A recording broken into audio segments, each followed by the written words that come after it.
Bismillahirrahmanirrahim. Assalamualaikum warahmatullahi taala wabarakatuh. Jadi insya-Allah pada pagi ini bersama saya ingin berkongsi sedikit tentang peperangan Tabuk.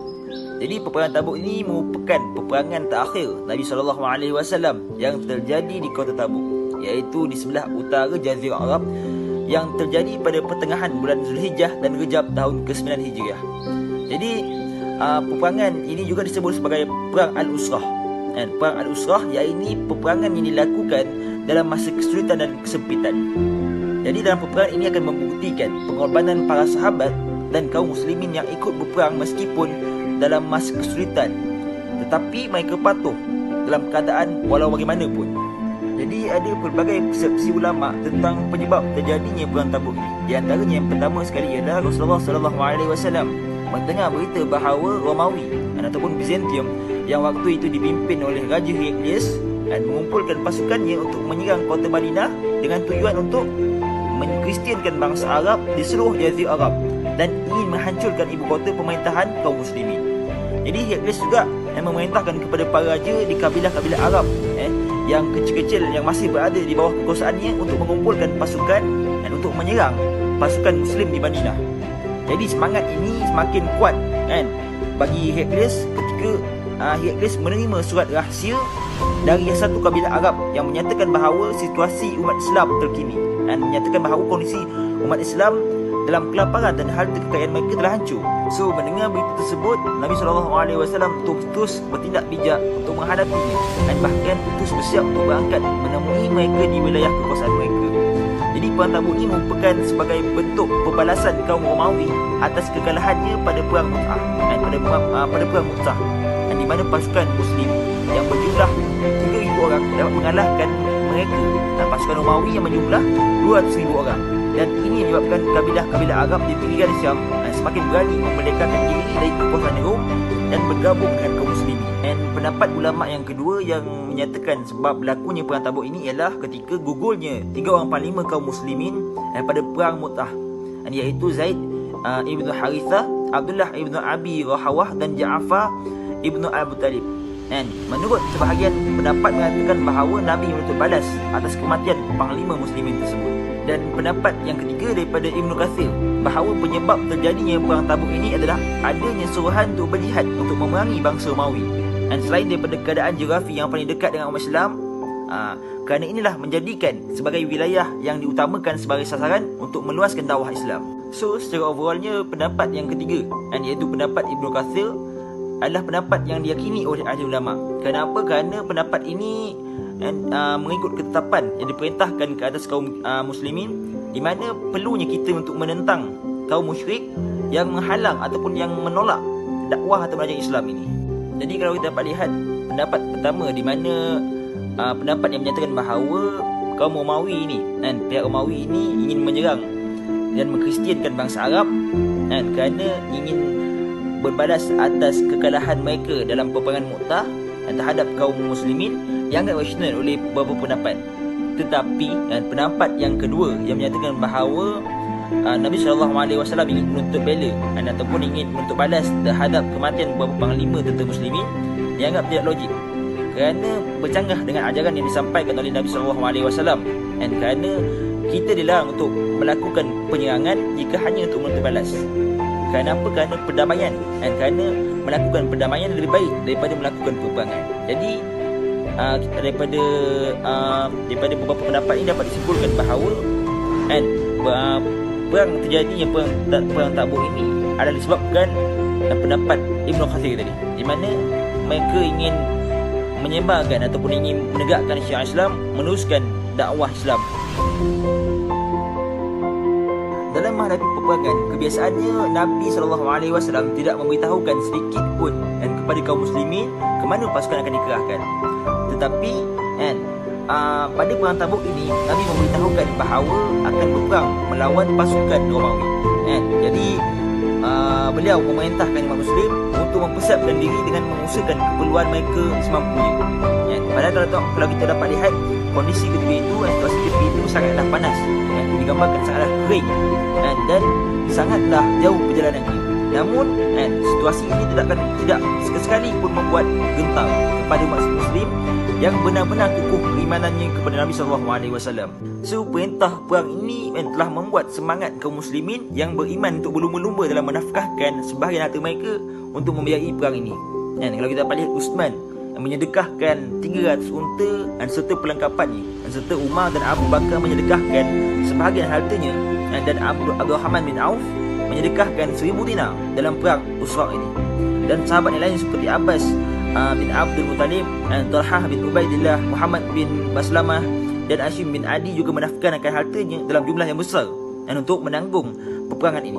Bukan itu saja, kaum muslimin yang hidup sederhana juga menafkahkan hartanya sesuai dengan kesanggupannya. Jadi ini merupakan bukti dan kejutaan mereka terhadap Nabi SAW.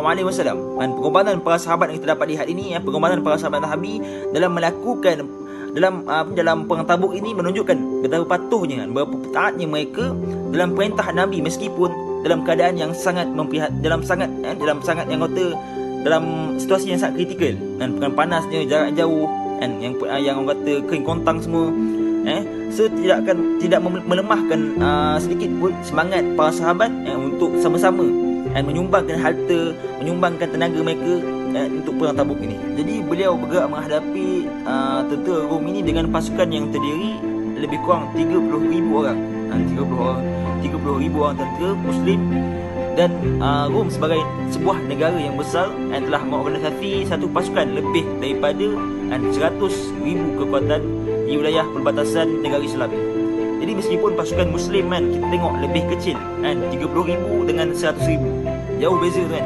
Jadi walaupun perbezaan daripada kalau kita dapat lihat tentera Muslim lebih kecil berbandingkan dengan tentera Rom, namun tekad daripada Nabi SAW serta ketaatan dan serta semangat juang yang tinggi oleh tentera Muslim yang telah berjaya membuatkan tentera Rom ini tidak memiliki keberanian untuk menghadapinya di medan perang.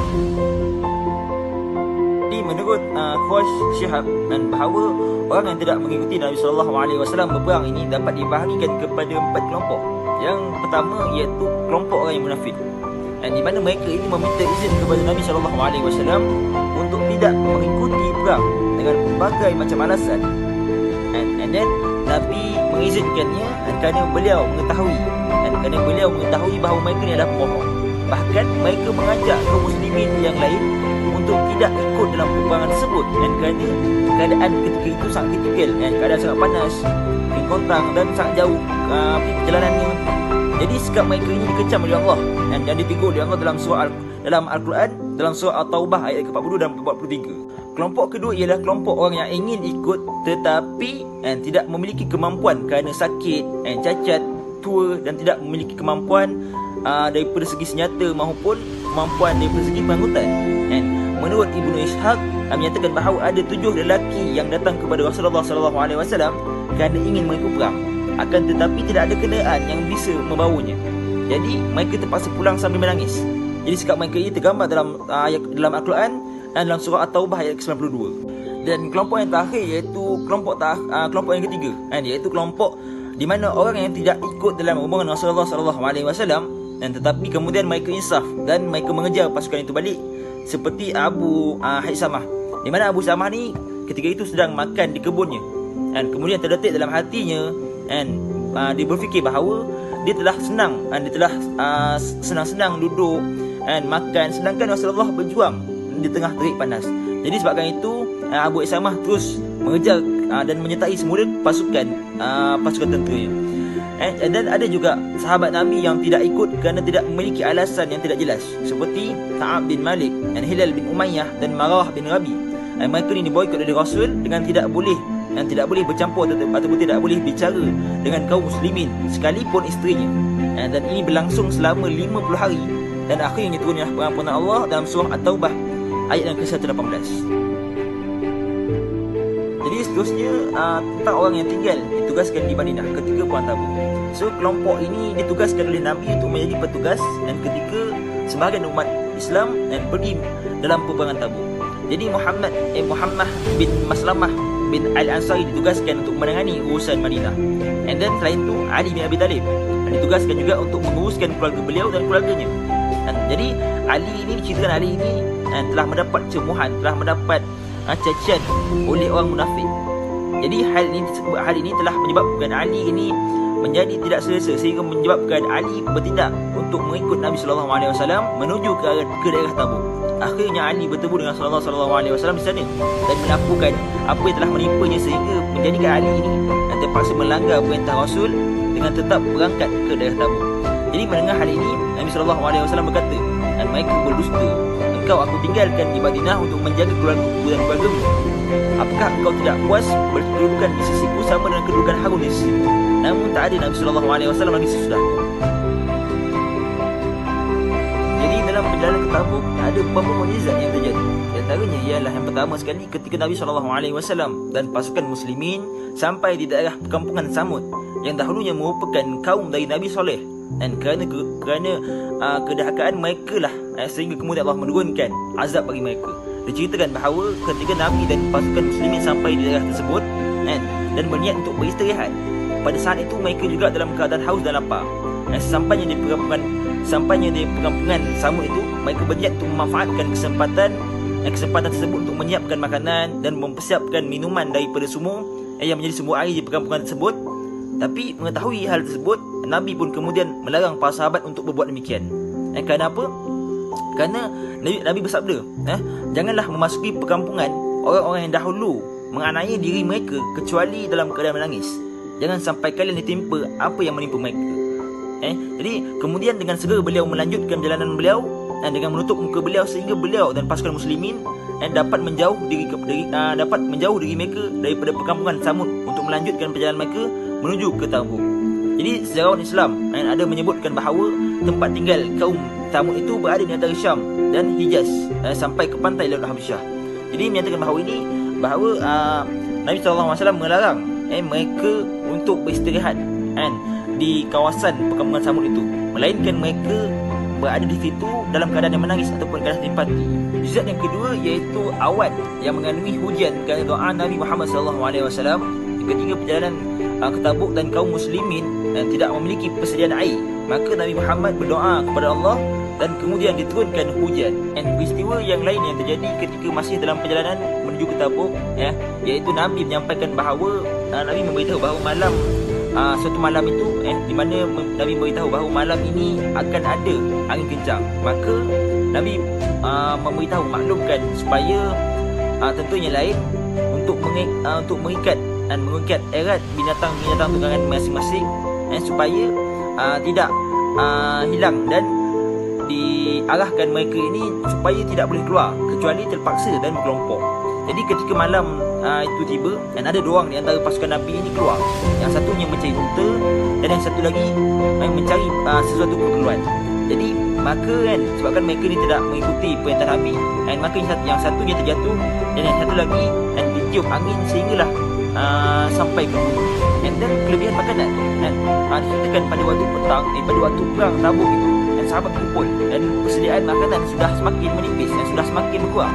Namun dengan mukjizat Rasulullah SAW, makanan tersebut yang telah mencukupi kesemua bala tenteranya. Ketika kembali dari Tabuk dalam perjalanan, yang terdapat air yang mengalir dari batu, namun hanya mencukupi satu atau dua tentera. Kemudian dia meletakkan tangannya ke batu tersebut, dengan izin Allah air tersebut menjadi cukup untuk pasukan kaum muslimin. Jadi setibanya di Tabuk, Nabi menetap di Tabuk selama 20 hari, di mana beliau selalu mengqasarkan salatnya 2 rakaat dan menugaskan Abbad bin Bashar sebagai peronda dan berkeliling menjaga perkhemahan dengan teman-temannya. Jadi ketika rombongan ini tiba di Tabuk, Nabi SAW dan pasukan muslimin tidak menemukan sebarang tanda-tanda kehadiran pasukan Byzantium ni ataupun pasukan Romawi. Jadi rupanya mereka ni berfikir panjang untuk terlibat peperangan yang kedua kalinya dengan Nabi SAW, dan mereka fikir nak ke tak nak je iaitu peperangan yang kedua mereka bersama Nabi SAW. Dan ada pendapat yang mengatakan bahawa mereka ini mulai gentar untuk berhadapan dengan Nabi SAW dan pasukannya, dan seperti perang yang sebelumnya yang dikenali sebagai peperangan Mut'ahan, di mana pasukan muslimin berhasil mencederakan beberapa banyak pasukan Romawi, walaupun jumlah pasukan muslimin tidak dibandingkan dengan pasukan Romawi.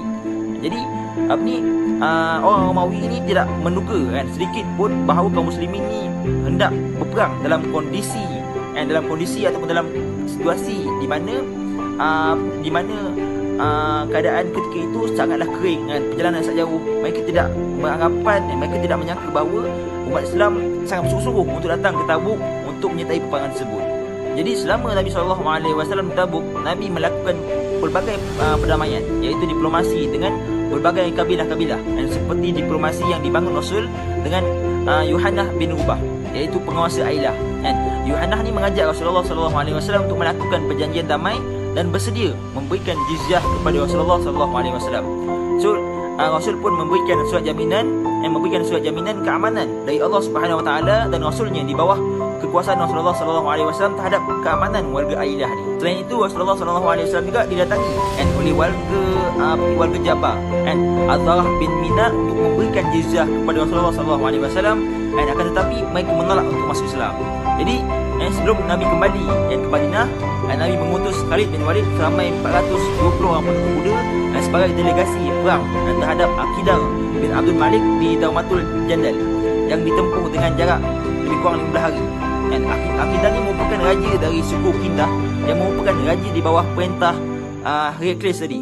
Aqidar dan saudaranya Hasan dapat ditaklukkan oleh Khalid bin Walid dan akhirnya mau membayar jizyah kepada Rasulullah SAW. So setelah hampir lebih kurang 20 hari Nabi SAW berada di Tabuk bersama pasukan kaum muslimin yang lain, yang tidak terlihat pun tanda-tanda penyerbuan oleh pasukan Romawi ataupun tiada tanda-tanda bahawa pasukan Romawi ini ingin bertempur yang sebelumnya bertekad ingin menyerang dan menghancurkan kaum muslimin, tetapi akhirnya tidak ada apa-apa. Dan akhirnya Nabi SAW bertekad bersama pasukan muslimin untuk memutuskan untuk kembali ke Madinah. Jadi kesimpulan yang kita dapat lihat dalam kisah Perang Tabuk ini ialah Perang Tabuk bukanlah satu peperangan yang selama ini kita fahami, seperti dengan terjadinya pembunuhan dan terjadinya pemberontakan. Akan tetapi Perang Tabuk ini lebih menekankan kepada melakukan perdamaian antara orang Muslim dengan Romawi. Dan ini sesuai dengan prinsip humaniter. Peristiwa yang terjadi pada tahun ke-9 Hijriah ini lebih tepat dinamakan dengan peristiwa Tabuk kerana ada beberapa peristiwa yang terjadi yang tidak bisa dilupakan oleh umat Islam dengan keadaan dengan situasi waktu itu dalam keadaan yang tidak kalau kita fikir logik tidak boleh melakukan peperangan, dan tidak mungkinlah melakukan peperangan sebab ketika itu situasi mereka sangatlah sulit dengan panasnya, dengan jarak jauh. Dan kalau fikir logik di akal, kita pada hari ini kalau kita fikir dah tentu dengan panasnya dengan jarak jauh, kita sendiri kalau tak dengan menaiki unta pun kemungkinan susah untuk sampai sana. Jadi peperangan ini dinamakan peperangan Tabuk sebab tidak dapat dilupakan oleh umat Islam. Jadi insya-Allah setakat itu saja yang dapat saya kongsikan dan ceritakan tentang kisah sirah pada hari ini, iaitu kisah Perang Tabuk. Jadi insya-Allah setakat itu saja, dan terima kasih kerana sudi untuk melihat video ini. Assalamualaikum warahmatullahi taala wabarakatuh.